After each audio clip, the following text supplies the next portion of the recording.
Sun travels வடமாகாணத்தில் சட்டபூர்வமான அனுமதியுடன் இயங்குகின்ற visa consultants and ticket agent. உங்கள் பெறுமதியான கடவுச்சீட்டுகள், ஆவணங்கள் போன்றவற்றுக்கு பாதுகாப்பான அனுமதி பெற்ற நிறுவனம் சன் டிராவல்ஸ்.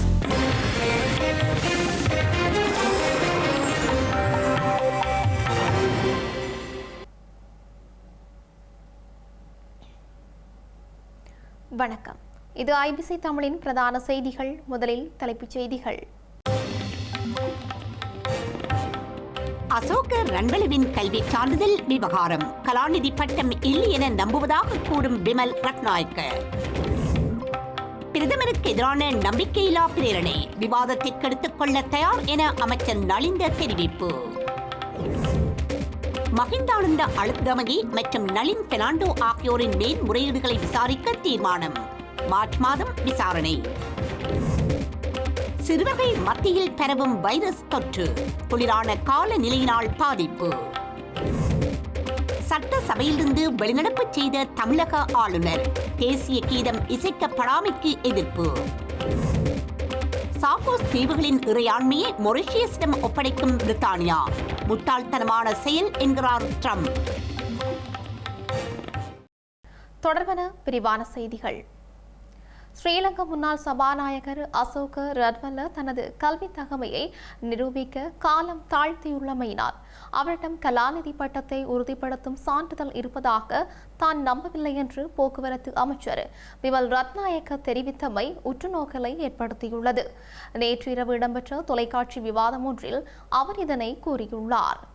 2024 நவம்பரில் அமைச்சரவை செய்தி தொடர்பாளர் நலிந்த ஜெயதிச கல்வி சான்றிதழ் விரைவில் வழங்கப்படும் என்று உறுதியளித்த போதிலும் அதை வழங்குவதில் ஏற்பட்ட தாமதம் குறித்து கேள்வி எழுப்பப்பட்டது. இதன்போது கல்வி சான்றிதழை சமர்ப்பிப்பதற்கு தேவையான காலம் கடந்துவிட்டதாக அமைச்சர் ரத்நாயக்க ஒப்புக்கொண்டார். நாட்டின் 3வது குடிமகனாக பதவி வகித்த ஒருவர் அந்த பதவியிலிருந்து விலகியமை கடுமையான அரசியல் மற்றும் சமூக தண்டனை என்று அவர் கூறியுள்ளார். அவர் ஒரு உண்மையான ஆராய்ச்சியாளர் என்று நம்புவதாகவும் ஆனால் எந்த கல்வி சான்றிதழும் இல்லை என்று தான் நம்புவதாகவும் தெரிவித்துள்ளார். ஸ்ரீலங்கா கல்வி அமைச்சர் ஹரணி அமரசூரியவிற்கு எதிராக எதிர்க்கட்சி கொண்டுவரவுள்ள நம்பிக்கையில்லா பிரேரணையை விவாதத்திற்கு எடுத்துக்கொள்ள ஆளும் கட்சி தயாராக உள்ளது என்று அமைச்சர் வைத்தியர் நலிந்த ஜெயதிச தெரிவித்துள்ளார். நாடாளுமன்றத்தில் இன்று கருத்து தெரிவிக்கும் போதே அவர் இதனை கூறியுள்ளார்.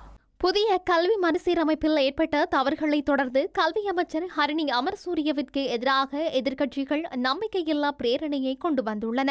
இந்த பிரேரணையை எதிர்வரும் 22 மற்றும் 23 ஆகிய 2 நாட்களில் நாடாளுமன்றில் விவாதத்திற்கு எடுத்துக்கொள்ள தயார் என்று அமைச்சர் வைத்தியர் நலிந்த ஜெயதிச தெரிவித்துள்ளார். அதற்கு எதிர்க்கட்சி தயாராக இல்லாவிடில் கல்வி சீர்திருத்தங்கள் தொடர்பான சபை ஒத்திவைப்பு விவாதத்தை எதிர்வரும் வியாழன் மற்றும் வெள்ளிக்கிழமைகளில் நடத்த முடியும் எனவும் தெரிவித்துள்ளார். இது தொடர்பில் கருத்து தெரிவித்த எதிர்க்கட்சித் தலைவர் சஜித் பிரேமதாச நம்பிக்கையில்லா பிரேரணை தொடர்பான விவாதம் பற்றிய தீர்மானத்தை மேற்கொள்ள வேண்டியது எதிர்க்கட்சியே தவிர ஆளும் கட்சி அல்ல என்றும் கூறினார். அரசாங்கம் கூறுவதற்கமைய அதனை விவாதத்திற்கு எடுத்துக்கொள்ள எதிர்க்கட்சி தயாரில்லை எனவும் அவர் தெரிவித்துள்ளார். இதேவேளை புதிய கல்வி சீர்திருத்தங்களுக்கு எதிராக ஹோமாகம பிரதேச சபையின் எதிர்க்கட்சியை பிரதிநிதித்துவப்படுத்தும் உறுப்பினர்கள் சிலர் இன்று கருப்பு பட்டி அணிந்து போராட்டத்தில் ஈடுபட்டனர். ஹோமாகம வாராந்த சந்தைக்கு அருகில் ஒன்று கூடிய அந்த குழுவினர் அவ்விடத்திலிருந்து கருப்பு பட்டி அணிந்து எதிர்ப்பு பதாகைகளை ஏந்தியவாறு ஹோமாகம பிரதேச சபை வரை ஊர்வலமாக சென்றதோடு சபை அமர்வு மண்டபத்திற்குள்ளும் சென்று அங்கும் எதிர்ப்பு கோஷங்களை எழுப்பி தமது எதிர்ப்பை வெளியிட்டனர். இந்த போராட்டத்தில் ஐக்கிய மக்கள் சக்தி, ஸ்ரீலங்கா பொதுஜன பெரமுன, சர்வஜன அதிகாரம், ஸ்ரீலங்கா சுதந்திர கட்சி மற்றும் ஐக்கிய தேசிய கட்சியை பிரதிநிதித்துவப்படுத்தும் உறுப்பினர்கள் இணைந்திருந்தனர். இலங்கையில் நிலவும் குளிரான காலநிலை காரணமாக சில வைரஸ் நோய்கள் பரவும் அபாயம் காணப்படுவதாக ஸ்ரீலங்கா சுகாதாரத்துறையினர் தெரிவிக்கின்றனர். ஹம்பகா வைத்தியசாலையின் சிரேஷ்ட வைத்திய அதிகாரி வைத்தியர் ரவீந்திர உடகமகே சிறுவர்கள் மத்தியில் இந்த நோய்கள் காணப்படுவதாக தெரிவித்துள்ளார். குளிர் மற்றும் வறண்ட காலநிலையினால் சில வைரஸ் நோய்களின் பரவல் அதிகரிக்கலாம் என்றும் அது சுவாச தொகுதியின் மேற்பகுதியை பெரும்பாலும் பாதிப்பதாகவும் ஹம்பக வைத்தியசாலையின் சிரேஷ்ட வைத்திய அதிகாரி வைத்தியர் ரவீந்திர உடகமஹே கூறியுள்ளார். இந்த வைரஸ் நோய்கள் முன்பள்ளி வயதுடைய சிறுவர்கள் மத்தியில் அதிகமாக பரவக்கூடும் எனவும் எச்சரித்துள்ளார்.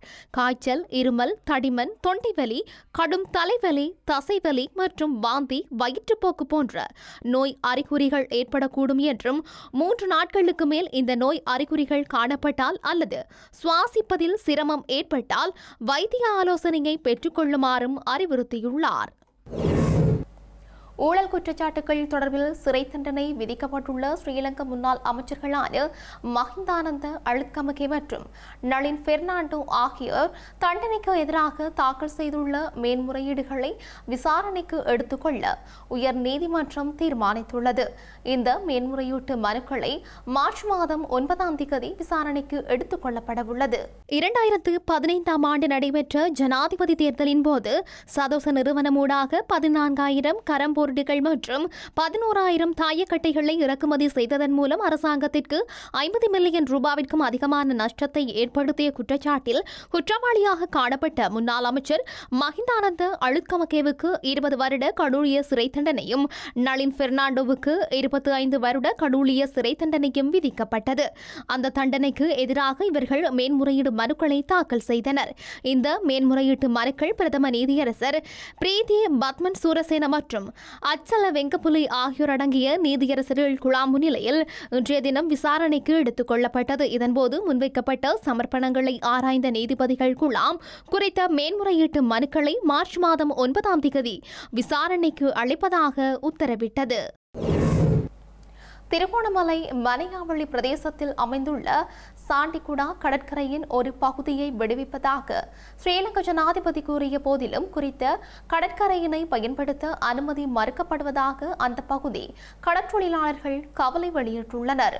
10வது நாடாளுமன்றத்தின் பாதுகாப்பு அலுவல்கள் பற்றிய அமைச்சுசார் ஆலோசனை குழு கூட்டம் ஜனாதிபதி அனுரகுமார திசாநாயக்க தலைமையில் அண்மையில் இடம்பெற்ற போது திருகோணமலை மனையாவளி பிரதேசத்தில் அமைந்துள்ள சாண்டிகுடா கடற்கரையை பொதுமக்கள் எவ்வித தடையுமின்றி பயன்படுத்துவதற்கான வாய்ப்பை வழங்குவது தொடர்பாகவும் அந்த பகுதி கடற்றொழிலாளர்கள் எதிர்கொள்ளும் பிரச்சினைகளுக்கு தீர்வு காண்பது குறித்தும் விரிவாக ஆராயப்பட்டது. எனினும் குறித்த கடற்பகுதியில் ஒரு பகுதி ஸ்ரீலங்கா கடற்படையினரின் கட்டுப்பாட்டின் கீழ் உள்ளமையினால் சுற்றுலா பயணிகள் உள்ளிட்ட தாம் பாதிக்கப்படுவதாக கடற்றொழிலாளர்கள் தெரிவிக்கின்றனர்.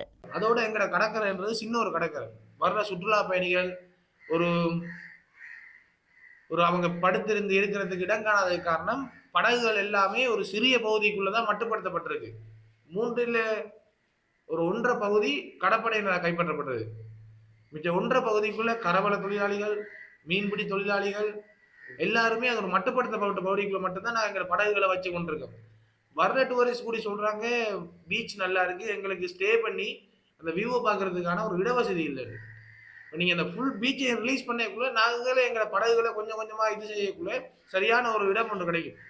இடம் கிடைக்கக்குள்ள வர்ற சுற்றுலா பயணிகள் வர கவரலாம். நீங்க இது பார்க்கக்குள்ள எங்களோட பீச்சை பார்க்கக்குள்ள உங்களுக்கே தெரியும் ட்ரிங்கோல இப்படி ஒரு பீச் இருக்காண்டு. சில ஆளுக்கு தெரியாது, ஆனால் வர்ற டூரிஸ்டுக்கு தெரியும் இப்படி ஒரு நல்ல பீச் இங்கே இருக்குண்டு சண்டிபே பீச்.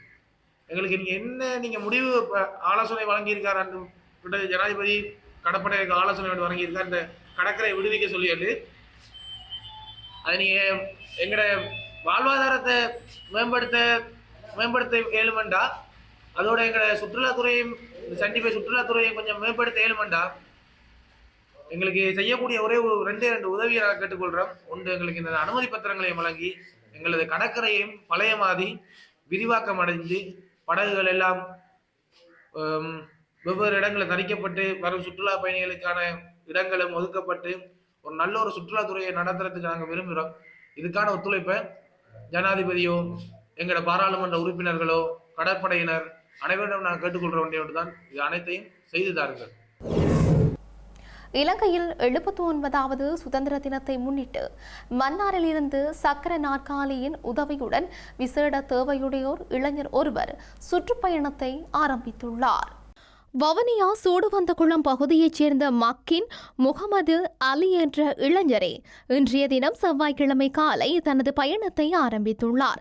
நேற்றைய தினம் மன்னார் வந்த குறித்த இளைஞன் தனது பயணம் தொடர்பான விளக்கத்தை மாவட்ட அரசாங்க அதிபர் கனகேஸ்வரனை சந்தித்து தெரியப்படுத்திக் கொண்டார். இந்த நிலையில் இவர் செவ்வாய்க்கிழமை காலை 8:45 மணியளவில் மன்னார் நகர் பகுதியில் உள்ள தந்தை செல்வாவின் சிலைக்கு முன்பாக இருந்து தனது பயணத்தை ஆரம்பித்துள்ளார். இலங்கை நாட்டின் 79வது சுதந்திர தினத்தையொட்டி சில கோரிக்கைகளை முன்வைத்து இலங்கை முழுவதும் சுற்றுப்பயணத்தை மேற்கொள்ளவுள்ளார்.